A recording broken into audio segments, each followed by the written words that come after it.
Allez, hop, présentation. Allez, on va faire des vues. Ah là, il est là. Oh, il y a de la lumière. Oh, il y a de la Qu'est-ce qui se lumière. passe Oh, Qu'est-ce qui se passe, le petit c'est chat? Fufu. Eh non, Il c'est pas rampe par terre. Fufu, il Il rampe le rampe au pauvre. sol. Hein? Eh oui, c'est le chaton. Alors, il s'appelle Oliver. Voilà. Et Oliver Twitch. Oliver. Oh putain.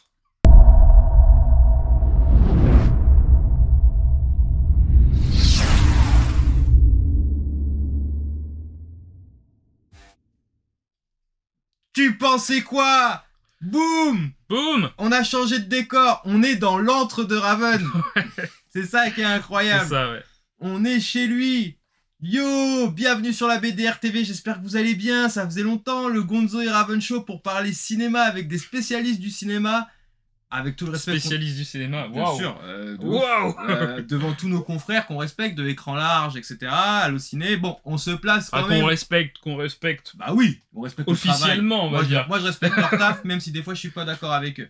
On a sélectionné pour vous trois films qu'on va, dont on va discuter, qu'on va commenter, qu'on va pas spoiler, et qu'on va noter sur 10. En puisque vrai, cette saison-là, on est sur le 10. premier, si on le spoil, c'est pas très grave parce qu'il n'y a Non. pas grand chose à spoiler. Non, on va mais ça dire. peut être drôle. Le premier film est un film d'action un peu horrifique. Horrifique, c'est très largement dit, hein, c'est-à-dire un film d'action un peu sanglant. Avec comme acteur principal, il est sorti cet été, Jason Statham. Je vous parlerai donc de En eau trouble. En eau très trop. Très trouble, parce qu'en eau trouble, c'est le premier. Mais avant toute chose, je vais laisser Raven parler du casting et de la réal. Bon, voilà. Alors, sorti en août 2023. Alors ça, c'est étonnant. Hein. On va aller voir. Réalisé par Ben Weasley. Qui est Ben Weasley? Quelqu'un que tu connais, parce que c'est quelqu'un qui a fait le film In the Earth. On Ah, a vu au pif. et après avoir été interviewé par Demoiselle de l'horreur d'ailleurs. Exactement, il a fait Rebecca, il a fait Free Fire et High Rise, il a fait Tourist et Kill List, qui sont des films plutôt intéressants. Qu'est-ce qu'il vient foutre là-dedans? On n'en sait rien. Je pense aussi. Voilà. Donc, au scénario, est-ce qu'on a besoin vraiment de... Bref, il y a ces gens-là au scénario. Après non, il y a Villeneuve, parce que eux, ça se trouve, c'est des Yes Man aussi, tu vois. Mais je pense que c'est en grosse partie des Yes Man. Il y a d'après l'œuvre 2, parce que c'est un numéro 2, donc celui-là et celui-là, c'est des personnes qui ont écrit sur le numéro 1, puis les autres se sont greffés sur le numéro 2, mais apparemment, il y a eu des problèmes de production. Quel étonnement.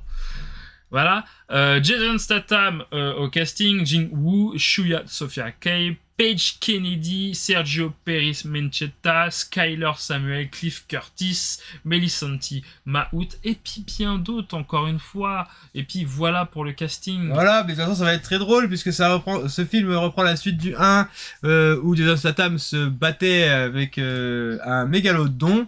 Et dans celui-ci, bon, la menace du mégalodon semble s'être éloignée, ou pas tant que ça, puisque un vit en captivité, et Jason Statham, qui fait partie d'un groupe de chercheurs scientifiques écolos,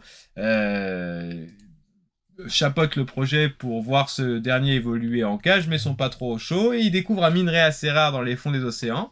Et il décide d'y aller, mais une autre entreprise décide d'y mettre son nez, mais dans ce fond des océans où se cache un minerai rare, il y a aussi des créatures qui sont des créatures préhistoriques, c'est-à-dire des mégalodons, qui vont bien sûr s'échapper de cet enclos naturel et aller foutre le bordel au bord d'une plage où se déroule une sorte de spring break. Voilà pour le synopsis. Ça vous raconte presque les 3/4 du film, puisque... C'est la moitié du film. C'est la moitié du film. C'est un film... Parce qu'au début, ils mettent quand même très en avant les personnages, les relations avec personnages, où franchement, on en a rien à faire, quoi. Bah, c'est un film Franchement, qui... Enfin, c'est un film d'action. Il y a des trucs... C'est drôle. Il y a des trucs assez drôles, et puis justement il y a ça, qui est assez drôle, qui nous avait été teasé, Meg 2, hein, le titre du film Oui, en voilà, anglais. en anglais. Il y a des trucs sympas, mais bah, pour moi pas assez, hein, personnellement.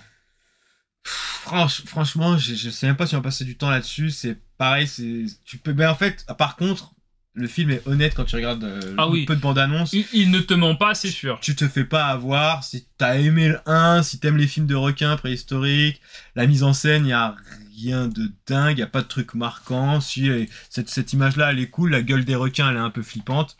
Mais... Je sais plus comment s'appelle le requin, justement ce requin-là, là, Ah, j'ai oublié son nom. qui a été élevé en laboratoire. Bah, même ça, Je m'en souviens plus, tu vois, ouais, tu ils vois. en font pas trop quelque chose, ils essayent, enfin il y a quelque chose d'intéressant dans le scénario, on essaye de contrôler ses animaux par la pensée, puisque ça représente... C'était toujours le thème, je crois, dans du le 1. 1. Ça, je l'ai oublié. Parce qu'il y avait un laboratoire, mais ouais, pareil, moi je l'ai oublié aussi. Et Ah. celui-là, je l'oublie. D'ailleurs, ça fait un petit moment qu'on l'a vu, on l'a vu en août. Non, même pas, fin août. Parce qu'on a mis du temps à le voir, ce film. Ouais, bah oui, bah on a compris Ton pourquoi. dentiste, ouais. Ouais, il y a des petits poissons qui lavent ses dents, là, d'ailleurs.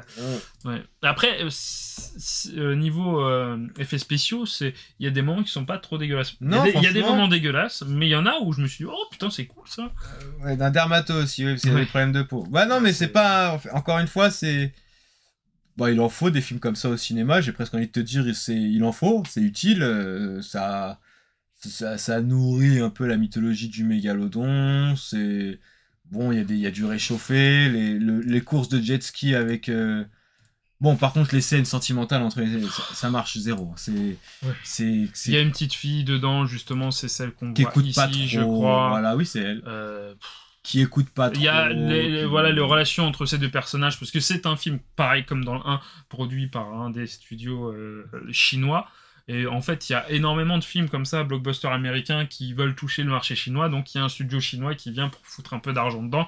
Et vu qu'ils foutent un peu d'argent dedans, ils disent il nous faut des acteurs chinois. Logique pour parler au Ça me public dérange chinois. pas, ça, limite. Ça me dérange pas. Moi, je suis content. Il y a des fois où ça marche plutôt bien, à vrai dire. Là-dedans, je trouve que c'est vraiment Ah, mais c'est effacé. quoi. Pas tant le fait qu'ils soient asiatiques qui font que ça Non, marche non, pas, mais c'est pour- juste, pour moi, je la trouve- relation... Non, mais pour moi, je trouve que là-dedans, c'est effacé. Ce personnage-là qui est dedans et qui aurait pu être intéressant est inutile Ah non, as mais- fuck, quoi. Pour moi, ils sont tous inutiles. Enfin, il n'y a pas un personnage... Bah, Il n'y a rien qui me reste de ce film. Regarde, on l'a vu il y a 2 mois, il n'y a rien qui me C'est reste. surtout un film de Jason Statham, quoi.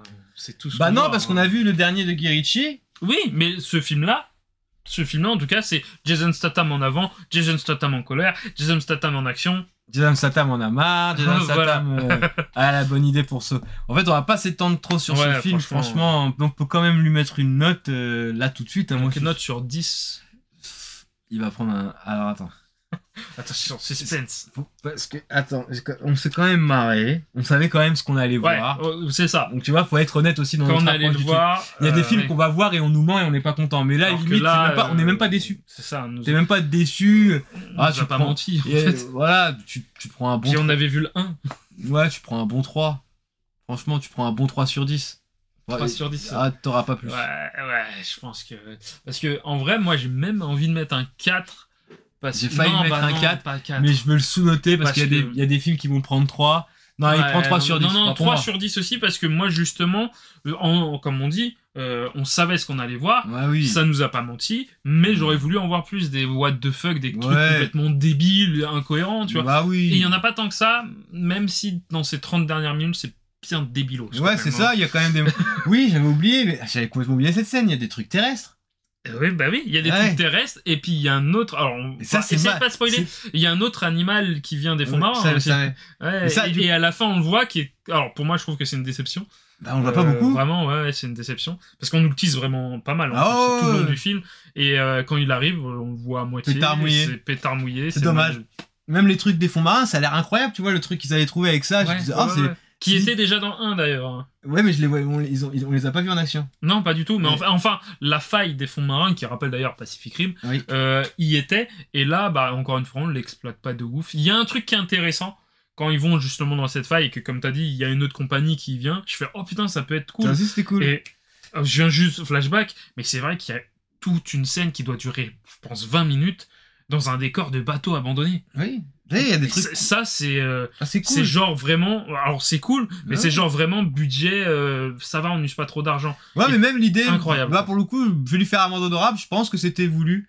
Ah, bah, clairement. oui, Mais ouais, bien mais sûr. moi je trouve l'idée, les storyboards et tout, ils devaient être incroyables. Donc honnêtement, 3 sur, Sur 10, papier, ouais. parce À que ça va l'image, pas assez loin et que ça y est, je pense que encore une fois, le prix des places c'est pas donné. Donc quand on va au cinéma, Voilà. on aimerait bien. On veut du grand spectacle. ou On en en tous a les un cas, petit peu quelque avec chose ça. de bossé. Mais voilà. Mais c'est- pas ouf. Ouais, attendez qu'il sorte en VOD quand il sera disponible sur Ah, la plateforme. clairement, Vous le matez tranquillement. Oui, oui. Et puis Donc, ça ira bien. De 3 sur 10 pour nous. 3 sur 10. Et on va passer tout de suite au deuxième film. Alors, ce qui est intéressant avec celui-là, excuse-moi, je te coupe, je suis désolé. C'est que on avait une émission avant qui s'appelait la j'allais le dire. débriefologie et qu'on a fait on a fait tous les épisodes de Elle ce a film-là, de Equalizer C'était une 3. dilogie. Ouais, mais débriefologie, c'était parce qu'on faisait des films à plusieurs. On a fait des débriefologies sur un film où il y en avait que 2. Bah, lui. Non, non, on n'a pas fait. Bah, sur The Equalizer 1 et 2, si. Ah ouais, c'est vrai. Oui. Bah, on aurait dû updater cette débriefologie-là. Ouais. Bref, mais j'avais en tête The Man with Iron Fist. Ah, d'accord. tu vois, c'est pour ça. The Equalizer 3, mais dis-nous, Raven, qui est derrière ce film?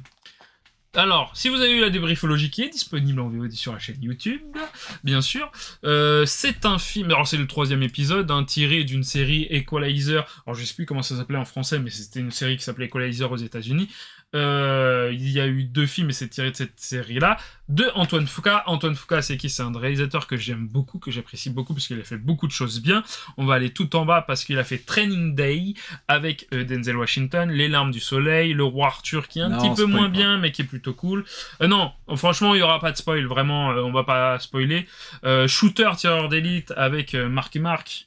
L'élite de Brooklyn qui est plutôt pas mal, La chute de la Maison Blanche avec GG, je crois que c'est ça que je me souviens, avec GG. Bien sûr, Equalizer, La Rage au ventre avec j'ai oublié le nom, on va le mettre tout de suite. Jack Gyllenhaal qui est plutôt pas mal, The Guilty aussi qui est sympa, Les 7 mercenaires qu'on avait vu ensemble et qui était plutôt cool, tu vois. Infinite qui est pas bien, mais c'est pas grave. Et puis il revient justement avec Equalizer 3. Il a réalisé les 2 premiers. Au scénario, Richard Wenk. Je me suis pas renseigné, est-ce que ça se voit? Oui, un peu. On s'en fout. Réalisateur de... je ne connais pas. Vamp. Waouh, Vamp, ça date de ouf. 86. C'est très drôle. Ça date de ouf. On peut voir qu'il va être scénariste sur Kraven the Hunter qui va sortir bientôt. Un projet DC Comics. Toc Toc Toc, The Last Mission Braca. Les 7 mercenaires, Jack Reacher qui était pas ouf, Expendable 2, Le Flingueur, je crois que c'est avec Jason Statham, c'est ça. Voilà. 16 blocs avec Bruce Willis, je crois. Ouais, oui, c'est ça. On a vu au cinéma. Et Yacine Bey. Et c'est vrai, putain, qu'on l'a vu au cinéma. Oui. Et c'était plutôt cool. C'était un remake, mais c'était plutôt cool. Voilà pour le scénariste. Et puis, bien sûr, le casting. Denzel Washington, Dakota Fanning, David Denman, Sonia Ben Anmar, Eugenio Mastrandra, Gaia Scodellaro, Andrea Scarduccio, Remo Giron, parce que ça se passe en Italie. Girone. Et je laisse le capitaine faire le synopsis. Si vous connaissez la saga Equalizer dans le 1 et le 2, Equalizer The Equalizer parle du personnage de Denzel Washington qui est... Ah oui, alors pardon, il s'appelle Robert McCall. Robert McCall qui est... on ne sait pas qui il est, on sait juste qu'il est très fort dans son domaine, c'est-à-dire tuer des gens. Il tue les méchants. Et il a des tocs. Et on le laissait à la fin de The Equalizer 2 avec une mauvaise nouvelle qu'il a vécue. Mais le 3 reprend dans un tout autre registre, bien qu'il y aura des liens avec le 2.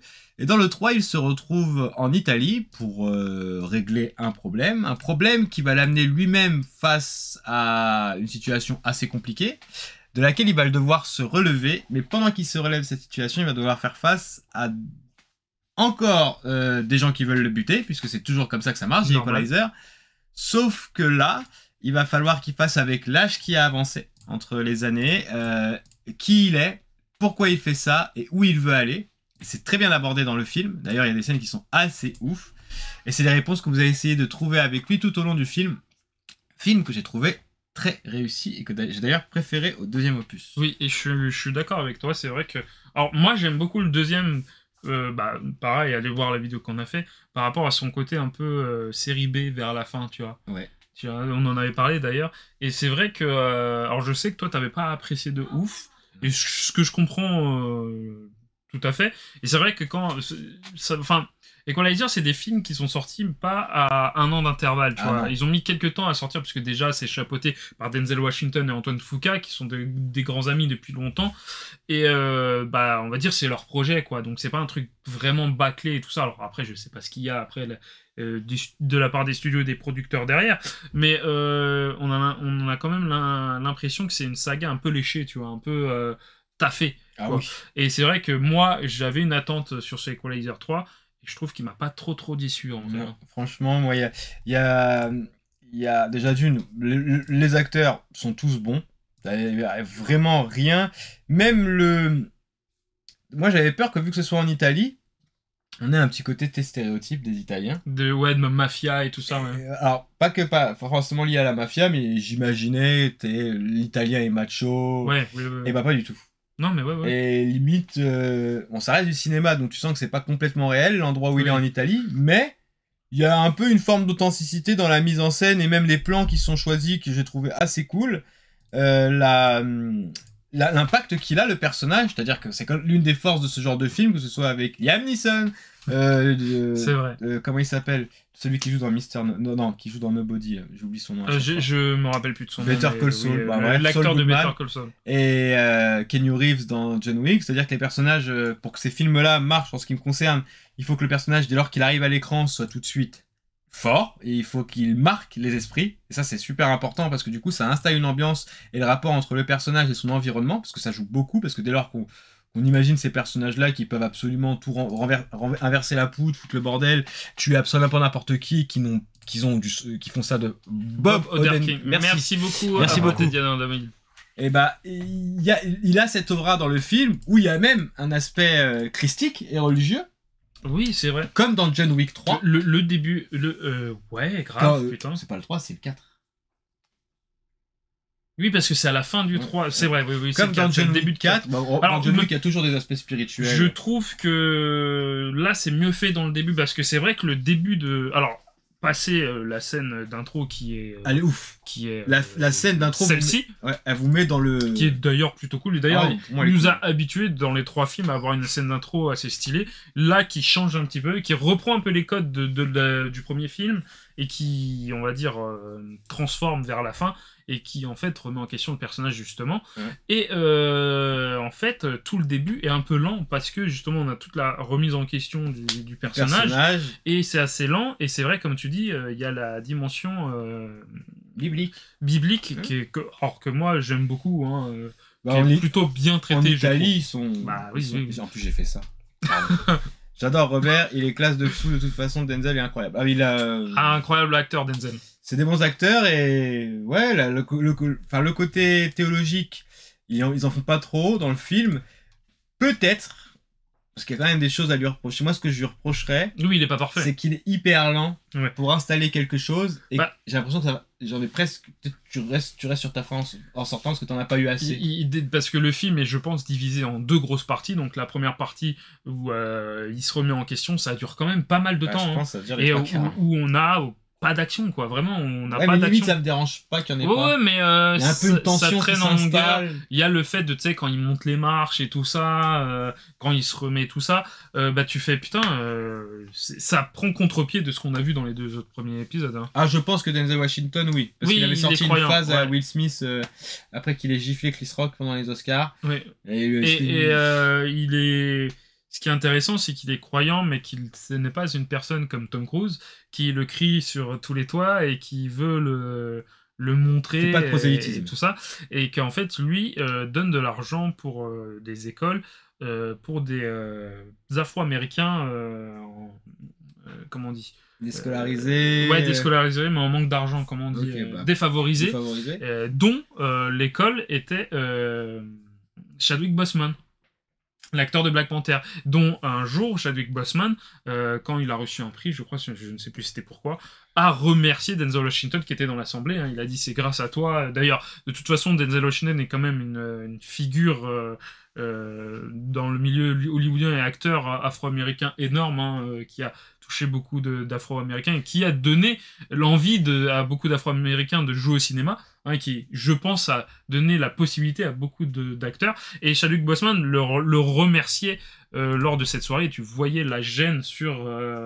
ce qui était marrant, c'est que il était refermé. Genre vraiment, le regard de Denzel Washington qui est comme ça, pas d'émotion, était refermé et qui acceptait, qui disait merci, mais tu voyais qu'il avait pas envie que ça se sache. Tu vois, c'est tout à ton honneur, Denzel. Franchement, film... La fin, je trouve qu'elle est vite expédiée, c'est-à-dire qu'il y a un truc assez ouf qui est installé dans le film, c'est-à-dire qu'il y a quand même des antagonistes dans le film, des antagonistes qu'on installe petit à petit, il y a des liens un peu grossiers qui sont faits parce qu'il y a 2 affaires distinctes, il y a celle du début et celle qui sont liées aussi, mais du coup je trouve tout est lié, je trouve justement que la liaison de tout ça, parce que c'est vrai qu'au bout d'un moment tu te dis mais qu'est-ce que tu nous racontes, et la liaison de tout ça est intéressante, j'aime bien. C'est intéressant, mais j'ai l'impression que vu qu'il a bossé beaucoup sur le personnage de Equalizer, de Robert McCall, Du coup, ça prend énormément de place. Ouais. Et c'est pas qui, je pense qu'il aurait. Parce qu'il a duré combien de temps le film? 2 heures, je crois. Je pense 2 heures, bien 2 Bien heures. 2 heures. On va regarder, mais je pense Mais que je me c'est, suis ouais, pas bien fait 2 heures. chier. J'ai Non, pas moi non souvenir de longueur que j'ai subi. Donc, déjà, ça, c'est bon À signe. 1h50. Voilà, donc, alors là, pour le coup, alors que je suis en train de toujours tempester, parce que ouais, ça dure trop longtemps quand on est au cinéma, je comprends pas. Et bah là, il aurait pris une demi-heure de plus pour développer d'autres trucs. Ouais. Et bah ça aurait été pas mal. Limite, c'est un film où on reste un peu sur sa fin sur certains éléments, parce que il y a du potentiel, il y a un vrai travail de fond, et même il y a des plans qui sont ouf, la photographie. Donc, on a parlé du acteur qui était bon. Toujours bonne. Les thématiques sur la famille. Le but qu'on peut se fixer dans la vie, le rôle que l'on a, la place qu'on occupe, que ce soit en société ou vis-à-vis des autres, vis-à-vis des gens avec lesquels on interagit. Aussi comment on dit celui qui est j'ai oublié. Pas l'élu, mais tu sais, celui qui vient sauver la veuve et l'orphelin, tu vois, il y a encore cette thématique-là qui est... alors, parce que pour moi, hein, vraiment, je le vois comme ça, c'est un huis clos, mais dans un village italien. Oui, complètement. Parce qu'on sort pas de ce village-là, et je trouve ça intéressant, et l'écosystème de ce village-là est très intéressant, parce que, bah, on a un peu... Alors, pas toutes les classes, mais on a un peu... tout quoi, genre les pauvres et tout ça, ceux qui ont des histoires un peu cachées et la tout ça. Pègre, Ouais, voilà. Et puis j'aime bien comment c'est traité, même si bon, c'est un peu américanisé aussi, le fait que bah voilà, c'est le héros américain qui arrive et qui. Mais le village, il est typique. Oui. Tu vois, c'est pas un village italien que j'aurais imaginé dans... Jamais été en Italie, toi si. Mais dans ma conscience, j'imagine pas les villages italiens comme ça. Alors que celui-là, qui est en bord de mer, je crois. Ouais, alors je sais pas comment il s'appelle. Je sais pas comment il s'appelle. Il est assez beau. Et il est tout en hauteur. C'est-à-dire que c'est un village qui s'étend sur une falaise, je crois. Et c'est très beau. Et même, il y a... Parce qu'il y a aussi l'aspect de communauté à qui on appartient. Encore une fois, quand on parle du rôle dans lequel on se place, la question de The Equalizer, parce que dans le 1 et dans le 2, c'est exactement ça. C'est quelqu'un qui est pas en retrait, mais qui fait pas partie du moule dans lequel il est, tu vois. Et chez lui, c'est vide, il y a rien, il est minimaliste. Et il est réglé comme une horloge suisse parce qu'il a des tocs dans le 1 et dans le 2. Et d'ailleurs dans le 3 aussi, tu vois. Donc il y a des choses où c'est comme si tu avais un tableau dans lequel il intervenait. Donc dans le 1, c'est exactement ça. C'est-à-dire qu'il fait partie d'un tableau, d'un décor, d'une habitude, ou dans lequel une jeune femme le rencontre. Et du coup, il rentre dans sa vie. Donc c'est presque lui qui est une pièce rapportée, qui fait quelque chose dans le film. Et d'ailleurs, c'est lui qui bouscule tout. Là, on retrouve ça. Mais là, du coup, on questionne son rapport à l'histoire. Qu'est-ce qu'il fait là? Pourquoi il est là? À quoi il sert? Et c'est une question qui se pose à lui dès le début du film. Et surtout, au tout début, dans la scène d'ouverture, il va se passer un truc qui va le mettre dans une situation qui va être provoqué par un personnage, et c'est assez bien foutu parce que j'aime bien. C'est bien. En fait, il y a beaucoup de choses qui sont bien travaillées et c'est un film, c'est rare de la part de sortir ça d'un film américain ces derniers temps parce qu'on est souvent déçus. On va dire de ce genre de projet blockbuster, même si je crois qu'il a pas extrêmement bien marché au cinéma. C'est bien dommage. 3, mais... C'est bien dommage. Moi, je trouve que c'est un film honnête. Je sais pas, tu me diras, toi, mais moi, je trouve que c'est un film honnête. Et c'est incroyable parce que j'avais une PLV dans ma voiture en ce moment même que j'ai oublié de mettre ici. C'est pas grave, on le mettra l'émission prochaine. Mais il y a aussi le fait que je voulais dire, le fait dans le 1 et dans le 1, on découvrait le personnage qui est tout à fait logique parce que c'est le 1. Mais ça continuait dans le 2 parce dans le 2, on fouillait le passé de ce personnage-là. Donc on continuait, ce qui est un peu plus dérangeant dans le 2, on va dire. On aurait aimé avoir un peu peut-être autre chose parce que c'est vraiment, on va dire, le parcours basique des protagonistes. Et on le présente dans 1, on le découvre, mais dans le 2, on te montre qu'il a un passé, que le passé le rattrape. C'était un peu lourd, je trouvais. Et là, vraiment, dans le 3, on connaît le personnage, donc là, on exploite quelque chose d'autre. Et je trouve que c'est plutôt intéressant le futur, ce côté-là. Pour le coup. C'est ça. Vers quoi il va... Et puis les émotions plus profondes, comme tu as dit, un peu plus philosophiques aussi. Et c'est intéressant. Après, pareil, ça prend un parti, qu'on l'aime ou on l'aime pas, parce qu'on peut ne pas rentrer dedans aussi, hein, je pense.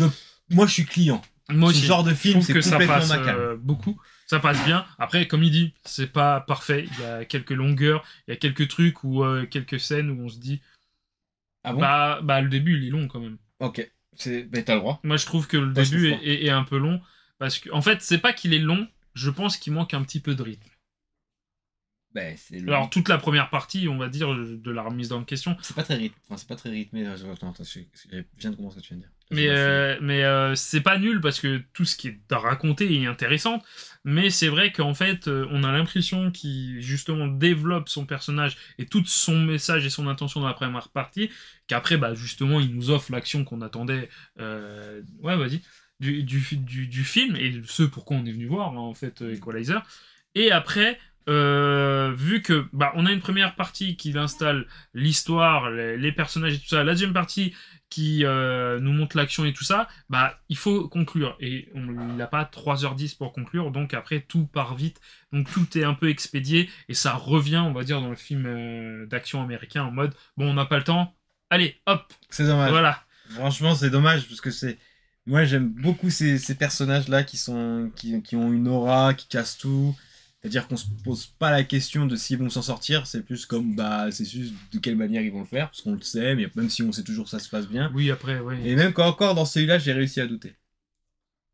Alors, pas moi, mais oui, je vois ce que tu veux dire. À un moment donné, j'ai réussi à douter, mais c'est vrai que plus le film avançait, moins la question se posait. C'est vraiment au tout début du film, je me suis dit, purée. Moi, il y a peut-être le raccordement entre la première scène, tu vois, et puis la fin, où je me disais, vu que j'avais oublié, je me disais, c'est intelligent, j'avais oublié ça, tu vois, j'avais zappé le truc qui m'a un peu surpris, quoi. Mais moi, je peux le noter tout de suite, et allons-y. Il prend un 7 sur 10. Wow, ouais, c'est beau, ça. Oh, il mérite. C'est quoi, maintenant, tu me mets un doute, parce que moi, je voulais mettre 6 sur 10. Il y a des films que 6, c'est un peu au-dessus de la moyenne.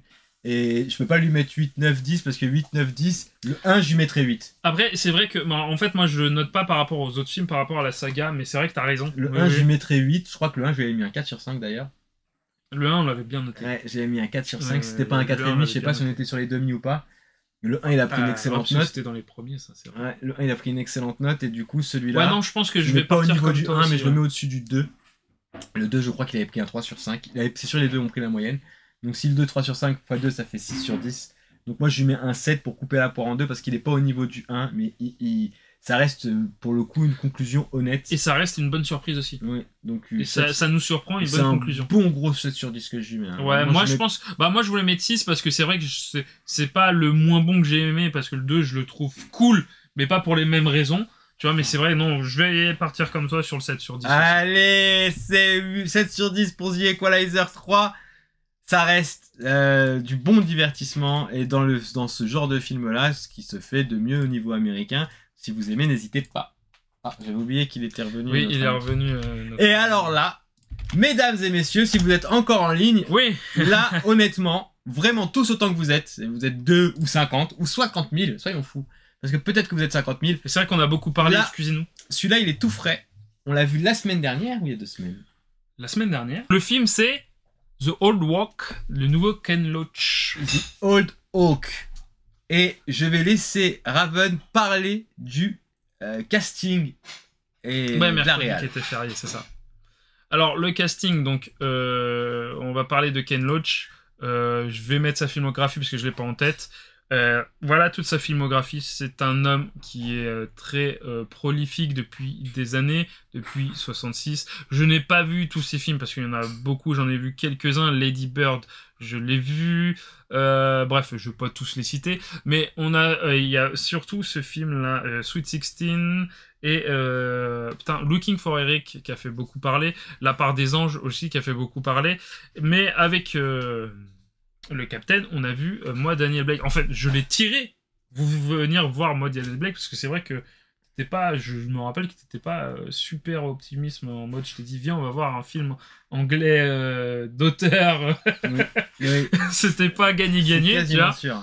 Et Sorry We Miss You que j'ai toujours pas vu. Et là c'est son nouveau film donc The Old Walk, scénarisé par Paul Laverty, que je ne connais pas de nom comme ça mais que sûrement je vais voir, donc qui est un des scénaristes attitrés du monsieur qui a fait pas mal de films, hein, tout simplement. Avec au casting Dave Turner, Ebla Marie, Claire Rogerson, Trevor Fox, Chris McGlade, Cole Tate, Jordan Lewis, Chrissy Robinson et plein d'autres. Et il n'y a pas de photo parce qu'on va sûrement vous l'expliquer pourquoi dans cette review.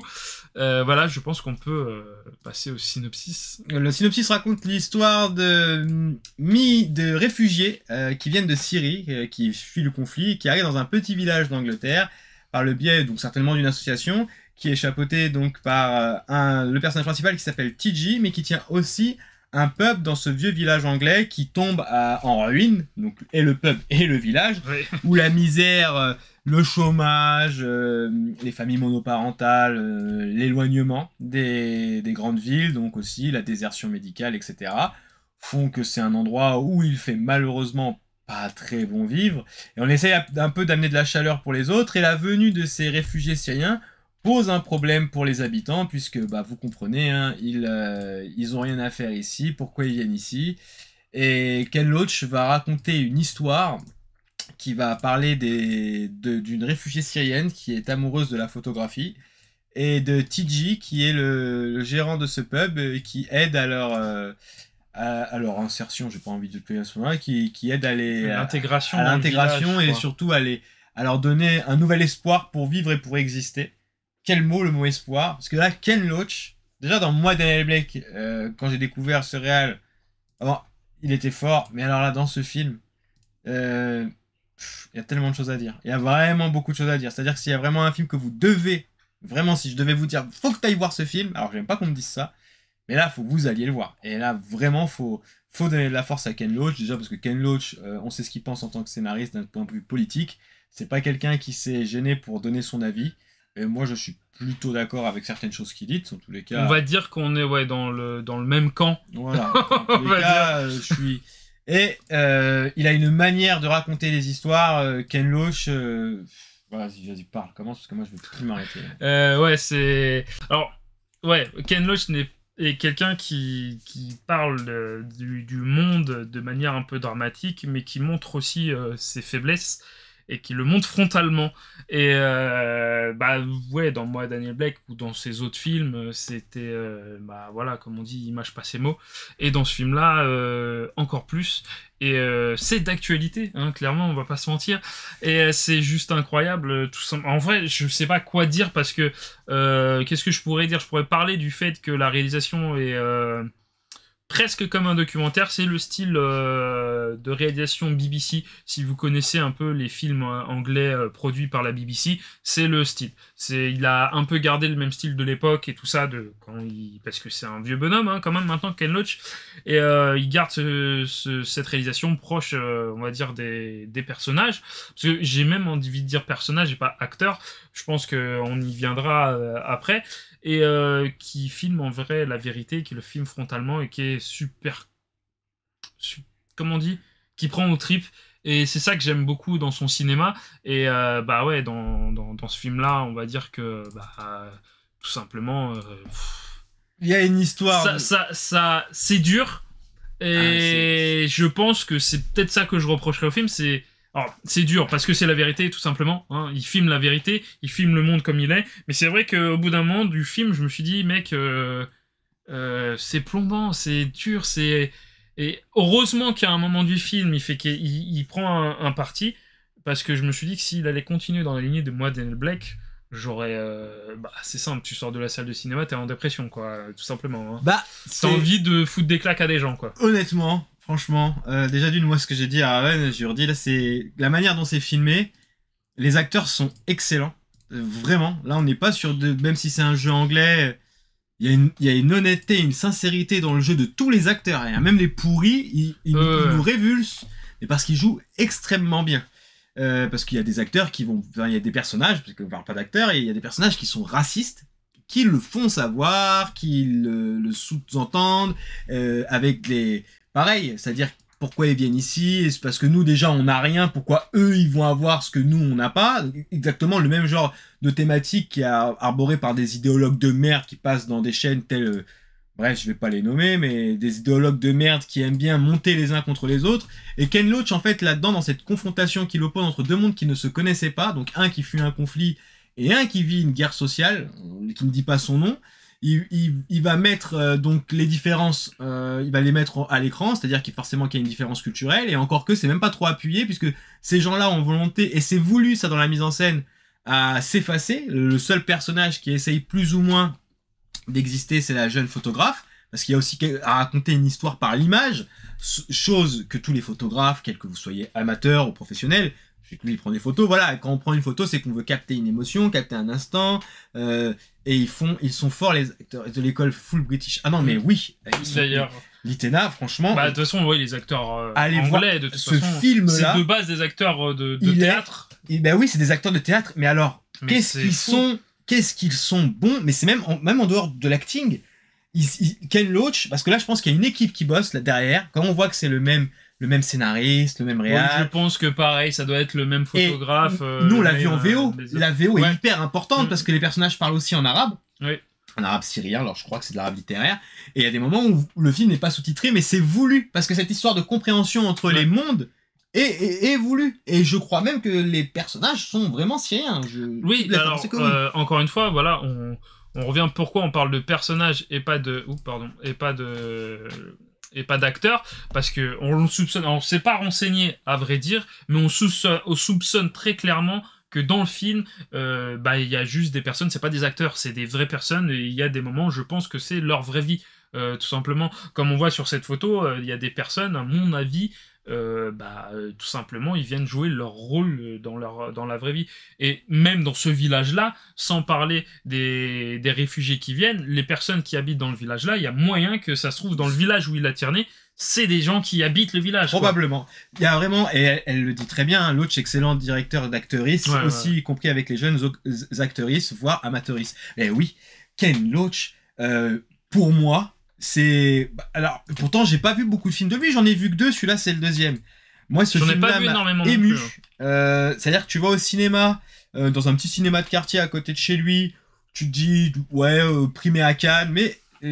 là tu pars, même on s'en fout du film d'auteur, il s'est raconté il s'est raconté une histoire authentique, où même s'il y a des choses, effectivement, il y a des ficelles scénaristiques, il y en a notamment. Moi, c'est pas vraiment les ficelles scénaristiques que je lui reproche, c'est plus des trucs en mode comment dire, alors je l'avais dit bien je l'avais plutôt bien raconté à la sortie de la salle, mais c'est vrai que c'est des choses en mode c'est beaucoup trop larmoyant, en fait c'est des trucs larmoyants qui se rajoutent l'un sur l'autre, et au bout d'un moment ça fait beaucoup en fait, et simplement dans le film, alors c'est comme ça que je l'ai ressenti, pendant une grosse partie du film je ressens pas beaucoup d'espoir, où je me dis mais putain ouais, le monde est pourri, et il te le fout à la gueule comme ça, et tu dis mais putain mec, c'est chaud quoi. Je suis pas d'accord avec toi. Enfin, moi je l'ai ressenti comme ça, où je me dis mais en plus c'est vraiment en mode quand je vois le truc, je dis mais oui, en fait, vu qu'en plus on vit dans un village, je travaille dans le bâtiment, donc je côtoie certains clients qui sont comme ces gens dans le village et qui ont des propos comme ça, donc oui c'est vrai, mais c'est vrai que quand je le vois dans le film avec, on va dire, tous les stéréotypes du genre qui existent vraiment, en réalité réelle sur cette planète, sont réunis dans ce film-là, et je trouve que ça fait beaucoup. Mais est-ce qu'on peut dire que c'est un reproche, parce que il faut pas d'accord avec toi, les montrer et que ça existe quoi. Parce qu'elle le dit très bien. Alors si tu pleures sur tous ces films, Litena, laisse-nous te dire que pour moi celui-là ne va pas te laisser de barbe. Ouais. Et il parle des tragédies du quotidien. Alors pour le coup, moi Daniel Blake, et j'ai vu celui-là, oui, non seulement il en parle vraiment bien, parce que tu dis qu'on n'a pas ressenti d'espoir. Moi c'était plus par rapport à... Bon, il y a un moment du film où il y a quelque chose qui est un peu téléphoné au début du film avec avec le personnage principal.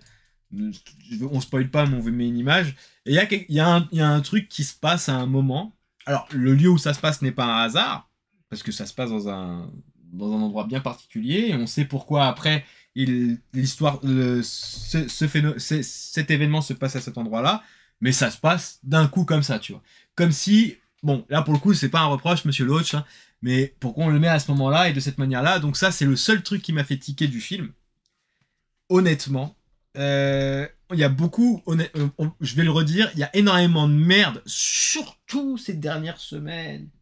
Il y a énormément de merde qui se dit à la télévision, il y a énormément de merde qui circule sur les réseaux, on entend des choses de la part de gens. C'est-à-dire qu'il y a, je pense, même 10 ans en arrière, c'était inconcevable qu'on puisse tenir ce genre de propos, et qu'aujourd'hui, des gens éditorialistes, politiques ou gens lambda sur Internet soutiennent, disent des choses, des horreurs. On prend parti pour rien. Il y a des trucs qui sont en train d'être dits. Il y a les businessmen politiques de la peur qui font du chiffre dessus, parce que eux, ils ne voient que des places électorales dans lesquelles on va les payer à rien branler. Dis-le-nous clairement. Donc la thématique de l'autre, qui vient d'ailleurs, qui vient chez toi, soi-disant pour te voler ton pain, Soi-disant parce qu'ils volent ton travail, ils volent ta femme, ils volent tes enfants, ils volent ton mari, ils volent tes allocs, hein, c'est comme ça qu'on le décrit ici, c'est-à-dire ils ont rien chez eux, pourquoi ils viennent chez nous? Là, ça va même plus loin Attends, que j'ai ça. pas fini. Parce que lui, il t'explique dans ce film-là, et c'est là que vous allez les découvrir, c'est que lui, ce qu'il met ce qu'il veut souligner dans le film, c'est que les gens que tu pointes du doigt ont plus de points communs avec toi que tu ne veux bien le croire. Oui, bien sûr. Et c'est ça qui est, c'est pour ça que tu me dis qu'il n'y a pas d'espoir, mais même moi, dans ce discours raciste, parce que je vais pas dire que pour moi le racisme reste du racisme, on va dire, il y a le raciste, tu sais, qui l'entre-soi dans les petits villages qu'on a connus. Ouais, les arabes, les machins, on les connaît, j'ai envie de te dire, ils se bouffent le cerveau entre eux de cette manière-là, mais c'est presque un lot de consolation que t'as dans le bar du coin ou dans le coin de quartier où tu peux dire, oh les autres, on les a connus, on en a même fréquenté plus jeunes qu'ils le sont devenus.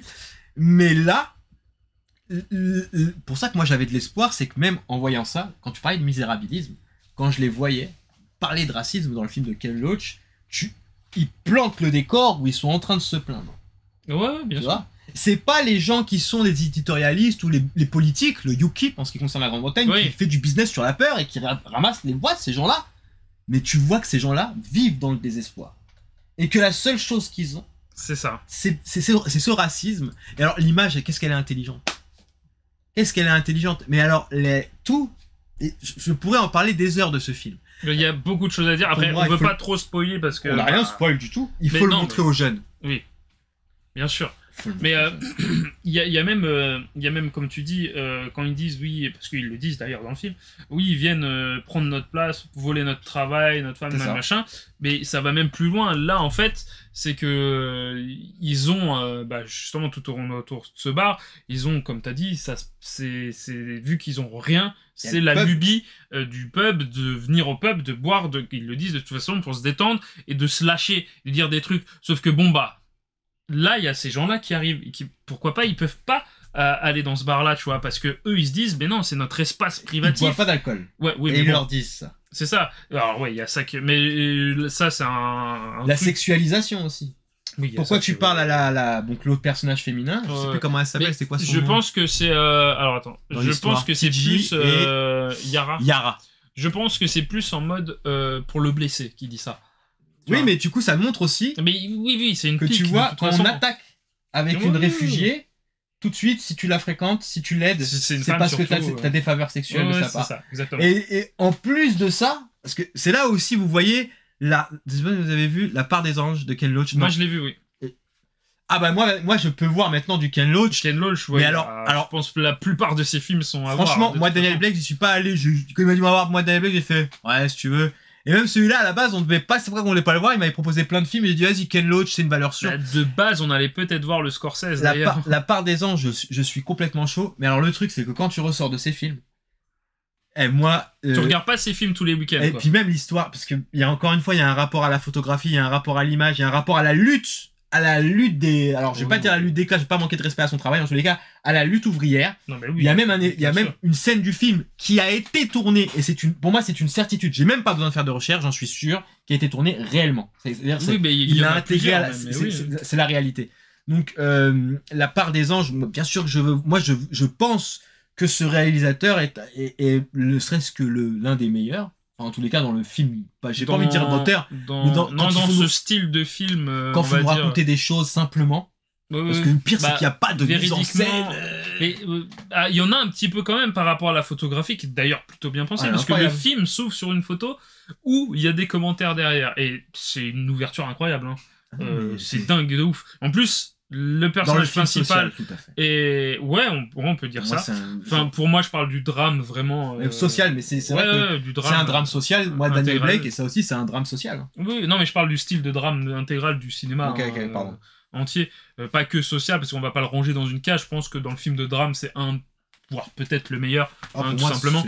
Mais il y a des photos, parce que le personnage principal de la réfugiée est photographe, et les photos sont incroyables. Non, il était pas photographe, c'était quelqu'un de sa famille qui était photographe. Non, elle. Ah, elle, oui, elle est la réfugiée, pardon. Yara. Oui. Yara est photographe. Et il y a des photos dedans, le film incroyable. Ça, ils sont trop bien. Les photos, et puis cette espèce, parce que pareil, quand Ken Loach, mais c'est pour ça ce film il est d'une richesse, c'est ouf, j'en ai des frissons parce que C'est tellement rare d'aller au cinéma pour voir des films comme ça. Et on fait pas nos intellos à vous dire, oui, mais les films d'auteur, c'est mieux, etc. En fait, tu vas au cinéma pour voir du spectacle, Oui, pour avoir des émotions. C'est juste un film. Arrêtons de dire oui, film d'auteur, machin. On s'en fout. Alors c'est sûr que Il y en a Transformers et machin, c'est pas pareil, Et mais puis, on s'en il y a des fout. films français qui aiment Voilà. bien faire n'importe... Enfin, il y a des réalisateurs français qui aiment bien se Oui, mais voir ça, c'est à filmer. cause de la nouvelle vague. Mais en tous les cas, là, quand vous allez voir ce film, on sent qu'il n'y a pas de prétention. On sent qu'il y a un réel travail et une réelle implication de tous les gens qui sont mis en scène et qui sont derrière la caméra et qui ont travaillé derrière et devant. Et même sans parler de sentir, parce qu'on n'était pas là sur le tournage, en fait, tu le sens parce que tu reçois le film. Il y a des trucs qui sont dits entre les enfants, entre les adultes et les enfants. Il y a des scènes qui sont tournées, qui sont un peu dures à regarder, et pourtant elles sont pas hyper violentes. Elles sont violentes. C'est le message, quoi. Ouais, mais en fait, voilà, ce qui les rend violentes, vraiment ce qui les rend violentes, c'est les mots autour, c'est le son, et pourtant il en fait pas des caisses. Bah, hein. moi, une qui m'a pas choqué, mais qui m'a marqué, c'est quand en fait, au début, ils font le tour en camionnette pour donner justement des choses à manger et des habits à ces gens qui n'ont rien. En fait, ils arrivent ici, ils ont rien. Donc ils sont là en train de donner. Et en fait, à un moment, elle est incroyable parce qu'ils ferment la porte et que t'as 3 enfants du village qui sont là et qui disent quelque chose, tu vois. Et en fait, c'est là où je me suis rendu compte. Je me suis dit, putain, mais ça, c'est... En fait, c'était tellement... comment dire ça venait comme ça, c'était tellement juste, je me suis dit putain c'est incroyable, cette scène est incroyable. Le film est d'une justesse. C'est ça, c'est juste, ça vient comme ça et ça te chope alors que en vrai je m'y attendais pas trop comme ça, tu vois. Je m'attendais à un autre truc, tu vois, qui soit vénère, enfin ils le sont, mais qui est un autre truc par rapport à ça, et que je m'attendais pas, et ça m'a choqué, je fais putain, mais c'est incroyable, c'est juste cette scène-là, en plus ça dure pas longtemps, tu vois, mais j'ai mal au cœur, c'est assez ouf, quoi. Rien que d'y penser, tu vois, ça me pique les yeux. J'ai eu mal au cœur dans le film.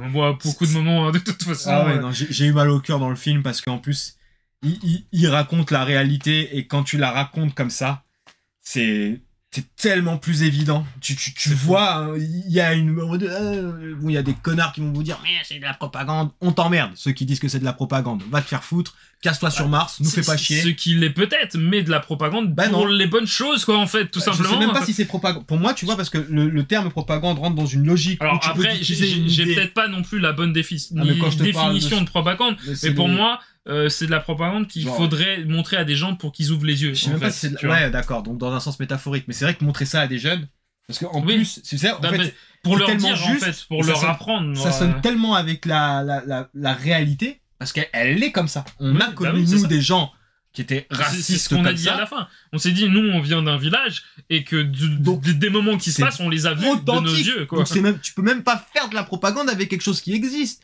C'est ça qu'il faut montrer aux jeunes générations, c'est des films comme ça. Ouais. Et avoir des réalisateurs comme ça, c'est salvateur. Bravo, Ken Loach, qu'est-ce que tu veux que je te dise, frérot? Le meilleur film de cette année, c'est pour le moment, c'est toi, que j'ai vu. Et c'est incroyable.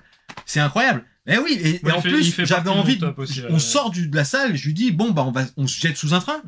Parce que c'est ça qui est ouf, c'est-à-dire que le film, même s'il te laisse de l'espoir, c'est ça qui est dingue. Ouais, c'est ça. Mais oui, justement, à une certaine scène où je t'ai dit, justement, s'il fait ça, bah, on se jette sous un train. Ah oui. Mais justement, il y a la scène de fin, qui est d'ailleurs même pas mise en scène, à mon avis, hein, tout simplement. C'est juste, il a posé sa caméra là, au moment où ça se passait, et il a laissé tourner. Oui, ouais. Bah, heureusement qu'il y a moi, je trouve, heureusement qu'il y a cette scène-là pour qu'en fait le message qu'il dit c'est que bah rien n'est perdu tout simplement. Ah oui et puis même la scène j'allais dire la scène post générique, la scène cette scène là elle est d'une force, la lutte, et ça c'est important que vous le disiez, qui que ce soit, que vous savez en direct ou que vous voyez sur une de nos VOD, la lutte c'est quelque chose qui se construit ensemble. C'est-à-dire qu'on ne pourra jamais lutter contre quelque chose de plus fort que nous si chacun lutte de son côté.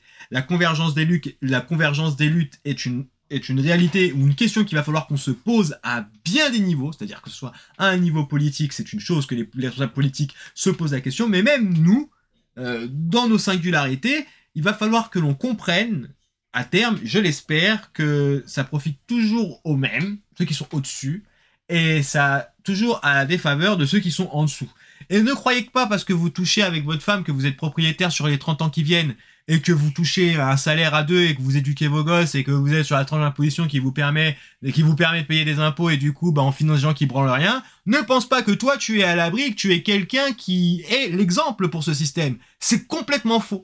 On se nourrit de ton désespoir et on en a besoin. Et ces gens-là, on a besoin de ton désespoir. Mais dès lors que tu commences à comprendre que c'est eux qui se foutent de ta gueule et pas ceux du dessous, et ça, il l'explique très bien et même mieux que moi dans le film, vous allez commencer à saisir qu'il y a quelque chose à tirer. Et pour moi, ça, c'est du cinéma, c'est salvateur d'avoir des films comme ça. Parce qu'on parle des fois de thématiques dans des films de super-héros et tout. Et c'est légitime et ça existe.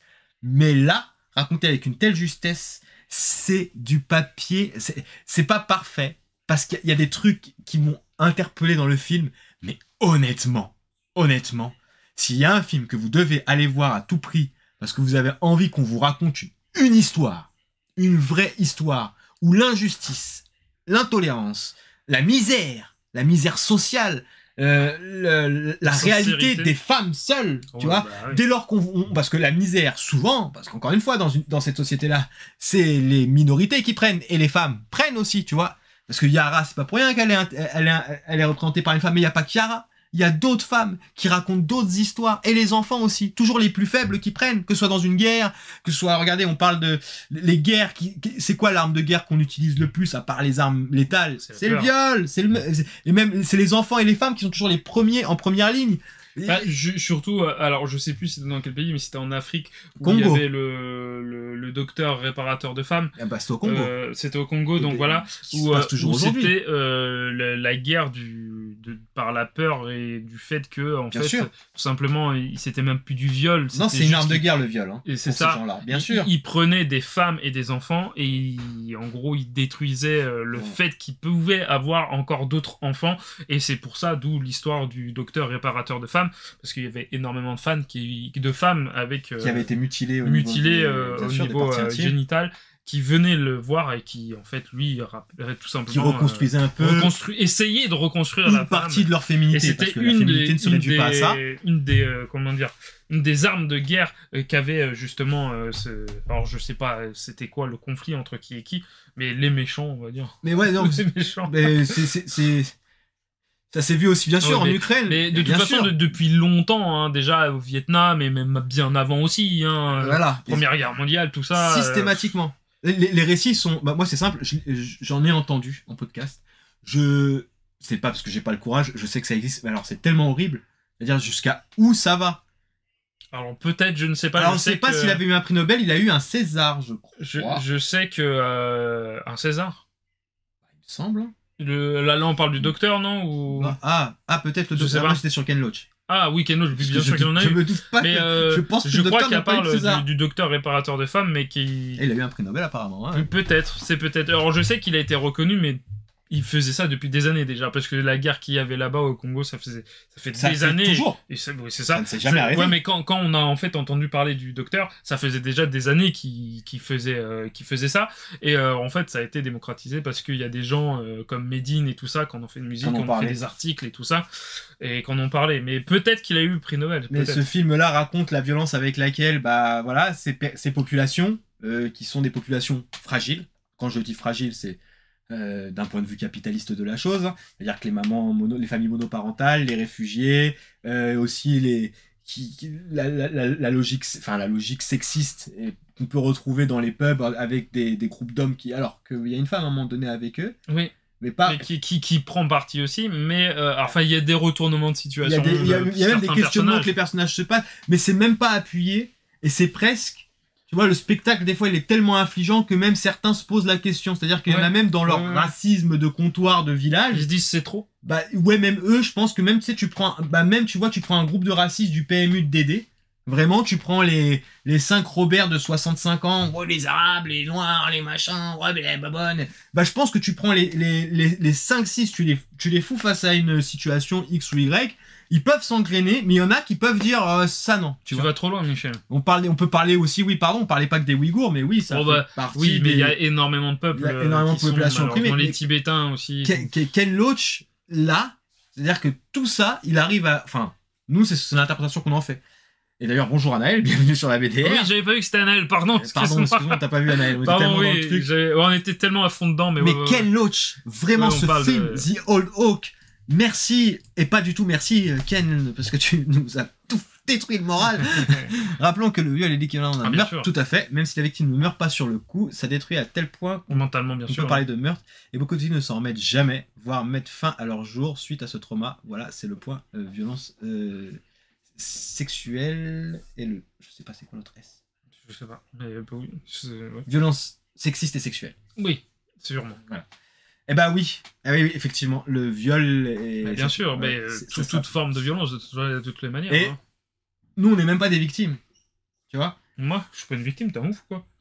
Pas que je sache. En tous les cas, moi, j'en suis pas une. Mais quand c'est pour ça que, tu vois, il y a ce... Faut croire les victimes, parce que déjà, parler de ça, c'est dur. Oui. Et ne pas être cru, c'est encore plus dur. Donc c'est pour ça qu'il y a cette... Et même si dans le film, cette thématique-là n'est pas abordée, on nous rappelle que les femmes aussi, pas que. Alors quand t'es femme et que t'es une réfugiée syrienne, ça ne t'aide malheureusement pas, alors que ça devrait pas jouer. Mais il joue intelligemment avec ça, avec l'opposition entre les personnages, qui soient les uns pour aider les autres, la réalité économique du bled qui fait que on pense comme ça. La double peine, bah oui, malheureusement, nous, on peut être que des soutiens, et en tous les cas, j'ai oublié le mot. Soutien. Bah non, c'est pas le mot soutien, c'est des... Ah, bon. Je l'ai pas, mais... David va l'écrire, je pense. Mais tout ça pour dire que voilà, Ken Loach fait un film... j'ai pas envie de dire magistral, parce que moi, j'ai trouvé des défauts, mais des alliés. Merci. Exactement, c'est ça. On est des alliés. On essaie tout du moins de l'être. Hein. On a eu des biais, on en a encore quelques-uns. On essaie, enfin, je parle pour moi, j'essaie de me corriger autant que faire se peut. Mais vraiment, les films comme ça, c'est important. C'est de notoriété publique, qu'on puisse les voir et qu'on puisse en discuter ensemble. C'est des choses qui nous touchent, des choses qui apportent de l'émotion. Ken Loach, incroyable, un GOAT. Enfin, oui. Franchement, je pense, un de mes réalisateurs... Putain, j'ai vu 2 de ces trucs. C'est comme si t'avais mangé 2 plats d'aga et tu dis « Ah, t'es mon cuistot préféré !» Alors que ça se trouve, il fait très mal la ratatouille. Alors que t'adores la ratatouille. S'il arrive à marquer juste avec 2 films, je pense que... C'est qu'il est très fort. Voilà, franchement, ce film... Donc je pense qu'on peut le noter, parce que c'est vrai qu'on parle depuis un petit moment. Là. En plus, on n'a rien divulgué du film. Ouais. Moi, il prend... Parce que même si on rentre dans... Bah vas-y, dis ta 9 sur 10. 9, pareil. Un gros 9. Je lui mets pas 10, parce qu'il y a eu 2 moments du film, j'ai juste pas compris. Non, je suis très bon la ratatouille. Non, mais parle bien de la ratatouille par contre. J'ai juste pas compris pourquoi... Alors, un moment, j'ai compris pourquoi c'était là, et un deuxième moment, j'ai pas compris pourquoi c'était là. Mais alors, pour le coup, c'est lié à ma compréhension. Ça m'a pas sorti du film, mais c'est des wagons que j'ai eu du mal à raccorder dans ma tête. Sinon, tout le reste est impeccable. Impeccable. C'est impeccable, c'est des films comme ça. Merci Ken Loach. Alors, on dirait que tu parles comme Rebeu des Bois. Rebeu des Bois, c'est un mec qui fait des critiques, allez le voir, il est incroyable. Et là, t'as fait exactement, c'est génial. C'est Rebeu des Bois qui me copie. C'est vrai, c'est lui qui copie. C'est lui qui parle comme moi. Mais oui, moi je dis 9, alors pas pour les mêmes raisons, parce qu'on en a parlé bien sûr du film. Longtemps. Ouais, pendant un petit moment, ouais. Et pas encore assez longtemps, mais bon. Mais moi, on va dire, pourquoi je lui mets pas 10, il faudrait rentrer plus dans le film et spoiler. Et bon, on n'est pas là pour spoiler, donc... non, mais voilà. même moi, c'est... Ouais, vas-y, continue. Non, j'ai fini. Moi, c'était juste le 2 moments du film dont on a parlé en sortant, où j'ai pas compris pourquoi c'était là. Et encore une fois, c'est lié à ma compréhension. Ouais. Je suis sûr, il me l'explique. Ken Loach, parce que tu commences à... On te souhaite une longue vie, et on sait que tu commences... Je suis sûr que tu vas en Angleterre, dans un pub, tu peux le trouver. You are a little bit old. I know, but if you want to explain your movies, The Old Oak with us on the BDR TV, you are welcome. Because we are with you. En tous les cas, vraiment, on vous le recommande. Si vous voulez aller au cinéma. Et bon, attention, vous n'allez pas sortir en faisant des petits sauts. Alors, je sais pas s'il est encore au cinéma, parce que bien déjà, il n'y a pas eu beaucoup de copies. Donc, fouillez dans les petits ciné indés pour voir s'il y est. Allez-y, courez-y. Je regarderai La Part des Anges. On regardera. Tu l'as, toi, La Part des Anges? Non, je l'ai pas. Ma DVD Tech, elle est là. Faudrait que je regarde, mais je ne crois pas. Ça se trouve. On va regarder on le débrief. Moi, je veux redébriefer le week-end. Mais vraiment, The Old Oak, le meilleur film que j'ai vu cette année. Honnête dans la réal, honnête avec les personnages, du travail, du beau travail. Du beau travail qui a été fait, en somme. Merci pour nous donner s'il passe dans le petit cinoche, allez-y. Bah s'il passe, ouais, allez-y. Je t'ai coupé, excuse-moi. Vraiment. Bah non, coupe-moi, franchement. Et même Ken Loach, tu peux me couper en 4. Oh, ouais, carrément. C'est vraiment... Pourtant, je regarde, j'aime beaucoup le spectacle, j'aime beaucoup les machins, ça se bagarre. Oui, mais quand c'est bien raconté. Et quand c'est bien raconté, les histoires, c'est incroyable. Et Merci, encore Ken. une fois, on a eu plusieurs exemples avec toi, juste qu'on a débriefé aussi, le film japonais qui parlait des Doriaki, tu vois, ceux qui, avec les Tokyo... J'ai oublié le nom, c'est incroyable. Les délices de Tokyo. Les délices de Tokyo, tu vois, donc il n'y a pas d'action dedans, mais t'as kiffé quand même. Ah oui, et en fait, j'ai eu beaucoup de mal à... Bah même, c'était l'époque où j'avais même... quand j'avais vu Mommy... Mommy de Xavier Dolan. De Xavier Dolan. Et que j'avais d'ailleurs même kiffé Life and Death of... Ah ouais, bah il est pas nul, hein. J'avais vu dans une médiathèque. C'est-à-dire que c'était une séance de cinéma, il était en cinéma en ce moment, mais c'était la médiathèque de la ville de Moissy qui le diffusait, donc j'étais sur des sièges en bois comme as, j'étais assis comme ça, mais c'est vrai que c'est un genre, enfin c'est vraiment un type de cinéma duquel j'étais pas du tout familier, et je pense qu'en grandissant avec t'allais pas te diriger en fait non, tout seul. Et j'ai par curiosité, et aussi parce que bah des gens comme toi surtout me disaient ouais tu devrais regarder, et souvent au début je disais oh tu fais chier avec tes merdes. C'est vrai que tu le disais beaucoup, maintenant tu le dis moins. Bah ouais, parce que bah tu sais c'est ça aussi de grandir et de vieillir. Oui. Tu révises ton jugement et tu te dis ah, pourquoi pas. Et c'est vrai que moi Daniel Blake m'avait révolté, et le pire c'est qu'il est encore d'actualité. Hein. C'est ça qui est dingue. On aimerait vivre dans une réalité où les films de Ken Loach ne le soient plus d'actualité. Mais en tous les cas, merci d'être là, merci David Castaguel, Anaël, Didi qui est passé, merci à tous et à toutes d'être passés sur le live. Mais d'ici à ce qu'on vous retrouve tous et toutes en pleine forme, n'oubliez pas qu'il est important de casser des réalités. À bientôt sur la BDR TV.